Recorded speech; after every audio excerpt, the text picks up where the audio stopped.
at the breeding facility where they came from. Sometimes they'll have names already. And then the Ventana Wildlife Society, they have names for all of the condors that they manage. And so you can go to their website, which is ventana.org, I believe. So those are a couple of places you can find some names. Interesting. The thing is with condors, though, that we don't always name them just because the intention is that they are wild animals. And so by continuing just to leave a number on them, you don't get quite as attached. As opposed to giving them all names, they sort of become your pets. And that's not really what they are. They are supposed to be out on their own and doing their own thing and not our pets. So that's one of the reasons we shy away from using their names or giving them names. What was the first condor you ever touched? Oh, I don't know. You don't know his name? See, attachment right there. She's not attached to the condor. I don't know. You don't even remember. Did you just hold him or? Yeah, I mean, I've held many condors for sure. Wow. So I'm not sure which the first one was. That is living the dream right there. Yeah. Condors every day. Some people get excited just by watching That's them. right, Yeah. right, exactly. Yeah. Just look at the props here. I mean, this is a condor. Is this a condor feather? This is a condor feather. Interesting. And what is it called? Characteristics do they have that are different from other birds? Well, first of all, the size is one. Is this also a condor? That is a turkey vulture feather. Turkey vulture feather. So we can see actually the difference. We can see the difference. Both, right. Yep. So you can see the size definitely is different here. The coloration is a little different between the turkey vulture one here and the condor one. In terms of the way these work, this is what's considered a primary feather. And so it's one of the fingertips that are out on the end of the wing. And when it's in flight, this shorter side here is into the wind. And this side back here that's along the back is the trailing edge. So the wind hits this, and then it can sort of flow over the back end of the feather. And then these fuzzy bits down here just add to warmth against the body of the bird. Just like the wing of a plane, huh? Yeah, a lot of planes were based on flight in birds. Very, very interesting. What else do we have here? Condor egg, huh? Let's see, condor egg over here. Look at that. Yep. Are they the same? Yeah, I think they are the same. Yeah. It's a little more heavy. Yeah. They are replicas, though. They are not the actual eggs. That is true. So I heard this myth. Well, to me, it's a myth because I really have no idea how this works. But you guys replace the eggs, right? Sometimes. Mm-hmm. Not always. We do manage the nests very closely for condors. When we locate a nest, we try to make sure that they do have an egg. And a nest for a condor is not like an eagle nest where it's a big stick construct. Instead, condors find cavities somewhere. They'll go into a cliff face, they'll go into a hole in that face, and then they just lay the egg, just like that. They build nothing around it. So It's just laid on the ground inside the cavity. And they only lay the one. This would be the one condor nest right here, is that egg. What are the chances of that rolling out? I mean, well, it depends on the cavity. A lot of times they go for one where it is sort of scooped out anyway, and so they can, it's not going to just fall out on its own. Not that that's never happened, but it's really pretty rare. So they go for spots that do have a little bit of stuff in there so that it has something to sit on. And then, so what we do is we confirm, yep, they have an egg. And so we'll go in, actually, and we can go into the nest, and it doesn't cause the adults to abandon the nest or anything like that. They do just fine with people going there. They don't love it, but they don't leave for good. So we go in, and what we do is we actually check to see if the egg is fertile. So we can shine a light inside the end of the egg and look and see inside. And if there's an embryo inside that looks good, then we put that egg right back and we let it be. If for some reason something happened to the egg, if it was infertile, like they laid an egg that was just dead, or the embryo died in there, you can tell that. And so what we'll do is we'll take the egg they laid out and we'll put a different one in. And in this case, it would be an artificial egg. We would put an artificial egg in, and then we go to the folks that are breeding condors in the zoos, and we ask them for an egg that we can put into the nest. So right when that egg is ready, we'll come back to the nest, we'll take out this egg that we put in there, and we'll put in a real one. And that egg then hopefully hatches and everything's fine. So the only time that we're replacing eggs these days is if something is wrong with the egg that they laid on their own. Because we are trying to give all of the wild condors a chance to have a successful nest. Oh, very interesting. They don't have any well, certain animals recognize their own, when they're born. Yep. And if these condors don't recognize that difference? I mean, if it's somebody else's egg. So the egg, because it's basically like an inanimate object, Right. is different than if you were to take a nestling from a different condor's nest and put it into one nest.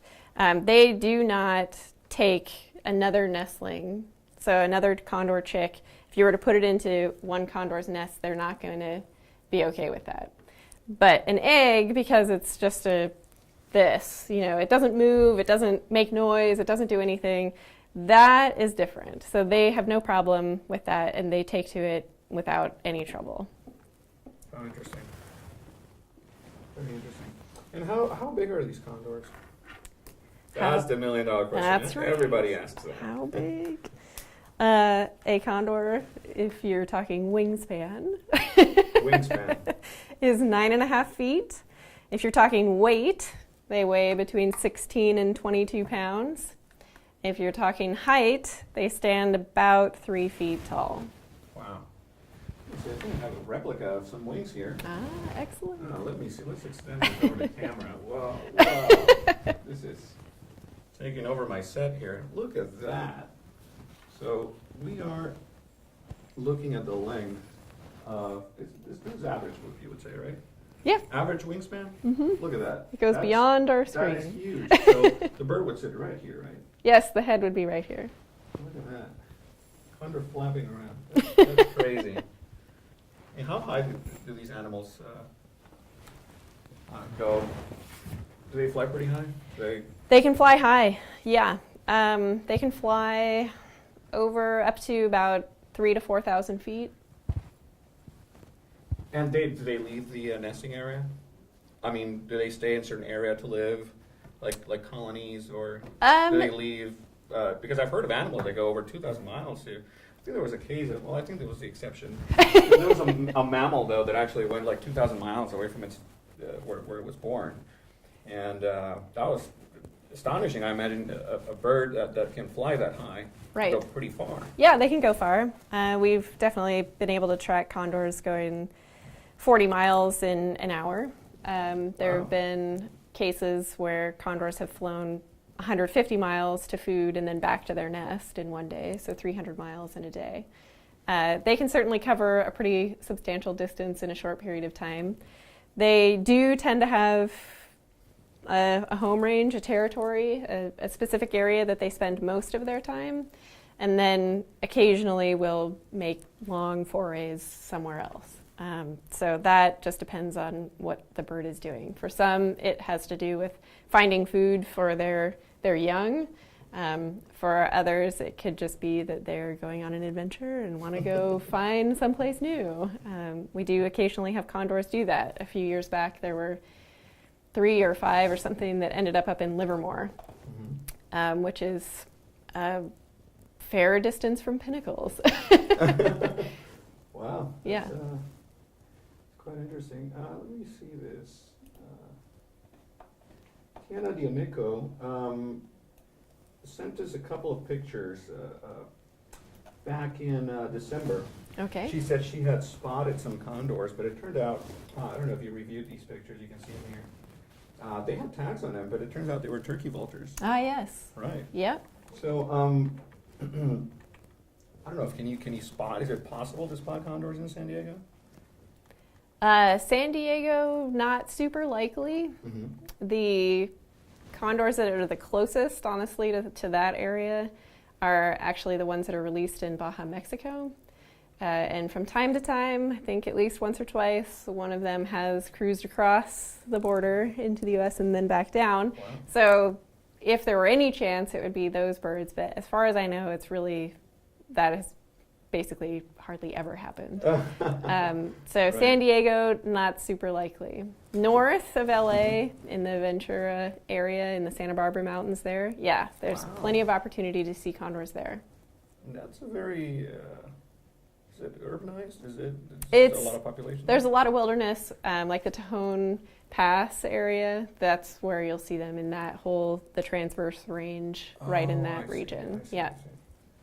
They don't make it all the way to LA, right? Not seen in LA, unless you go to the LA Zoo. The LA Zoo, which is that's the other part of the Condor program, right? Right, exactly. So we are part of the field program where we release condors into the wild, but then you have the zoos, which are the captive breeding program. And LA Zoo is one of those. There's several others as well. There's one in San Diego too. So those are the places where they hold pairs of condors that nest every year, and their young are the ones that we release, like here. Right. Yep. Oh, so just to clarify on these Yes. pictures, the turkey vultures that were tagged were also part of a program that tags turkey vultures. Yep. So if you see them, there might be turkey vultures. There could be turkey vultures with tags. Turkey Yes. vultures with tags. That is okay. possible, yep. Not super often are they seen in the area, but sometimes on the coast. There have been some sightings of turkey vultures with tags. So if our audience sees, if they happen to see a condor out there, they're encouraged to take a picture, right? Absolutely. Send it back to Yes. us. Okay. Yep, for sure. And how does that help you? Well, we know then where a condor was at a particular time Mhm. and place, I guess. And so that's super helpful for us because even though we like to think that we know where every single condor is at every moment, they do get away from us. And there are over 60 that are in Central California, so we really can't keep a minute-by-minute log on each of them. And so it's great when we get photos that are sent to us from visitors and folks who are out in driving the roads or wherever they happen to be and they see a condor. We really appreciate seeing their photos. And also, a lot of times we can help clarify if what they saw was a condor. Mm-hmm. Sometimes, folks will see something, I saw this huge bird, and I got this picture, and what is it? And it could be a golden eagle, it could be a turkey vulture, it could be a young bald eagle, it could be all sorts of things. So we can help identify, okay, yeah, this is what you saw, and that's great. So in this day and age, if you didn't have a picture, it didn't happen. That's right. Okay. Yeah. I heard a fun fact about these condors, how they keep themselves clean. Clean, okay. Yeah, because you see, they feed on rotten meat, right? They do, yes. What are they called? Scavengers? They're scavengers. Yeah. Scavengers. Very, very interesting. And since it's dead flesh, it has a lot of bacteria. It has a lot of things that an animal shouldn't be touching. But these animals have a particular way of keeping themselves clean. How do they do that? Well, there's a few things about condors that allow them to do this. One is they have evolved over time so that they have featherless heads. Oh. So the head is that weird pink color that close up many people say only a mother can love. Yeah, I understand. So they have these bald heads. The head of a condor, even though it doesn't look pretty, it does have a function, which is without those feathers, they can put their head into a carcass, they can get totally gooped up, and then it just comes right off because it doesn't get stuck in feathers that would be on their head. So that's one thing that condors have evolved in order to be a scavenger. Another thing is they have absolutely insane immune systems, and they are able to process lots of things that you and I would not be able to deal with. So that is another element for condors that they're able to do. And then they do tend to wipe themselves off after eating. So they'll go to a branch and they'll kind of swipe their heads against it and get whatever is on them off. They also like to bathe. So Really? You can see condors Sometimes if you see them near a pond or a water trough or something like that, they'll jump in and they splash around and have a big pool party. So they are not super dirty, right? They clean themselves. They definitely clean themselves, yes. And a condor, like any other bird, preens all of its feathers every day. Huh. Wow, that's amazing. And they also I think they have a particular way to clean their feet. Oh, they don't clean their feet. They don't say it, jeez. So condors, it's not necessarily a mechanism for cleaning. It's a way that they keep themselves cool. It's called urohydrosis. So we'll do this will be the biggest biology word for the day. Urohydrosis. Starts with a U. Starts with a U. R-O. Urohydrosis. Yes. I gotta post this online. Urohydrosis, which is the word of the day. Basically that they pee on their legs. Wow. And it is. We don't totally know the reason for it, but condors do it, turkey vultures do it. There's a few different animals that do this. And we think it's partly a mechanism for them to cool themselves down. So just like us sweating or whatever, the fluid makes your skin colder. That's the same thing, is the pee does that. Wow. Wow, very interesting. I also heard there was a bird that was born in complete secrecy. Oh, right. It was quite a surprise for all the biologists that were studying these magnificent animals. How did that happen? Yeah, so all the condors, we like to try to figure out which ones are pairing up for a particular year and where they're nesting. But there are some condors, like I said, that we just can't track minute to minute. And so for those nesting birds, we really like to put a GPS unit on either the mom or the dad. But in this case, the GPS that we had on the mom failed right at the beginning of nesting season. So, we didn't know, we couldn't tell whether or not they actually were nesting, and they do nest in a super remote part of the Ventana wilderness. And so it was one of those areas that couldn't really get out to check. It takes like a day or 2 days to hike out there, and just didn't have the time or energy to be able to do that. So it was one of those hopefully they were successful, not really sure, don't really know what's going on out there. And then around Christmas time, there's a video system that Ventana has, the Ventana Wildlife Society, that they have on their feeding slope. And lo and behold, there was a totally untagged, very young looking condor that showed up, and they realized that, hey, maybe they did do something this year. We know who the parents are and everything, and so we're just going to wait until the next time that we start trapping condors, and then we'll put a tag on that bird. And that is not necessarily bad, right? Because this means that these birds are actually doing it on their own. Oh, yeah, no, they've done it on their own before, too. In fact, the dad of that particular one, he's used that nest before and had a youngster that made it out as well. And there have been several other nests that are the same, that they're really remote. We can't really get to them very easily, and so we just hope for the best. Privacy? Some do. Yeah, exactly. Very, very interesting. Amazing. And there was also an issue I read about online. There were some issues with predators. I believe, was it in Arizona? Correct me if I'm wrong. Killing condors? Yeah. They had to evacuate them, right? That's in Southern California. There's several different release sites for condors. There's Pinnacles is one. There's a release site in Big Sur. There's a release site in Southern California. That's the one I was mentioning, in the Santa Barbara Mountains outside Ventura. There's one in Baja, Mexico, and then there's one in Arizona.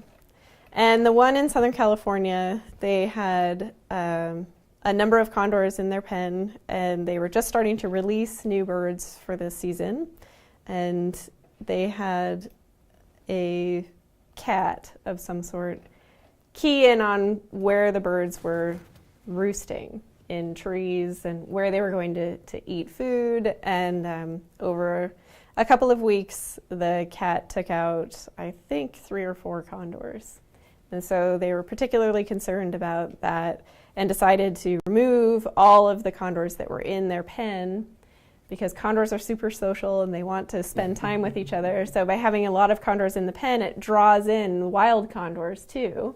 And so by taking the birds out of the pen, it gave the wild birds even less reason to spend time there. And so that was kind of the way that they started to deal with that. What kind of cat was this? They think it was a bobcat. Oh, a bobcat. Yep. Okay. And is this the first time that happens, or does it happen on the regular? It's not regular, no. But certainly, I mean, the mountain lions and bobcats are both absolutely predators of condors. They can climb trees, they can get to condors, especially at night. Condors can't see very well at night, so if the cat climbs a tree and figures out where the birds are, it can take them out of the tree. So that is absolutely one of the predators that are naturally occurring for condors. So these guys have natural threats. Yes. And then we add more threats with our there are human-related threats, exactly. Our own, human-related. Mm-hmm. Wow. So these guys are very. How often do these guys nest? Condors nest about once every other year if they're successful. If one year they aren't successful for some reason, they'll nest the next year. So they are very slow to reproduce. And certainly, with laying just one egg each year means they have one, and then 2 years later, maybe another. And that's the reason why their numbers have been dropping. That is a big reason for why condors, specifically as a population, are affected by factors that affect the entire population affect them more than, say, some other species like turkey vultures. Mm-hmm. Turkey vultures can lay up to 3 eggs in a year, and they can nest every year. So they can definitely recover more quickly from threats to the population. So that is definitely part of the challenge with condors, is they are very slow to reproduce. Very, very interesting. Well, Alacia, thank you very much. I think we're out of time. All right. Thanks a lot for being here today. You definitely enlightened us with your pearls of wisdom. If you want more information about these wonderful animals, we have plenty of information on our website. We also have our social media feeds. You can also ask questions there. And please stay tuned for our next segment of Ask a Ranger Live next month. It's going to be around the same time. I think it will be on a Thursday this time. But again, thanks a lot for following us, and have a great day.